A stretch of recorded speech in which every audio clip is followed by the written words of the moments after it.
Allez, 13h05, retour en France maintenant, 2 semaines après le meurtre de Thomas à Crépol. Marie-Hélène Toraval, la mère de Romans-sur-Isère, a porté plainte après avoir été menacée de décapitation sur les réseaux sociaux.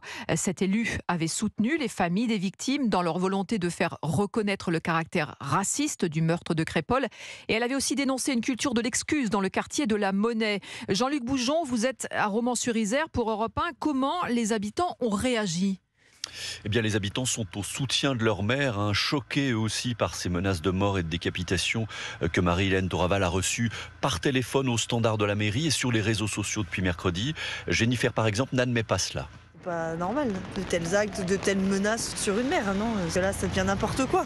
Toute agression verbale ou physique me choque, bien sûr. La violence, quelle qu'elle soit, elle est intolérable, quoi. Même condamnation chez Salah, lui qui a pourtant des amis qui habitent le quartier de la Monnaie. Pour lui, ces menaces ne sont pas la solution, elles ne font qu'envenimer les choses. Moi, j'accepte pas ça. Il faut pas qu'ils soient menacés. C'est pas normal et je suis contre. Il faut pas que les gens de la Monnaie, par exemple, parlent de Madame la maire d'une manière qui n'est pas vraiment bien, parce que ça reste toujours la maire. Et s'il dit quelque chose sur les comportements des gens ici à Romans, qu'il faut juste répondre d'une manière raisonnable. Donc c'est pas comme ça qu'on résout les problèmes. C'est pas comme ça.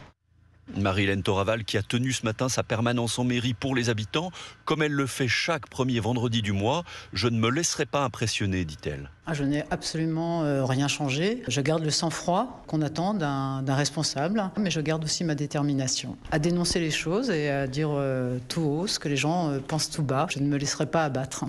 La maire de Romans qui a donc décidé de porter plainte. Conséquence, une enquête a été ouverte pour menace de mort contre personne dépositaire de l'autorité publique.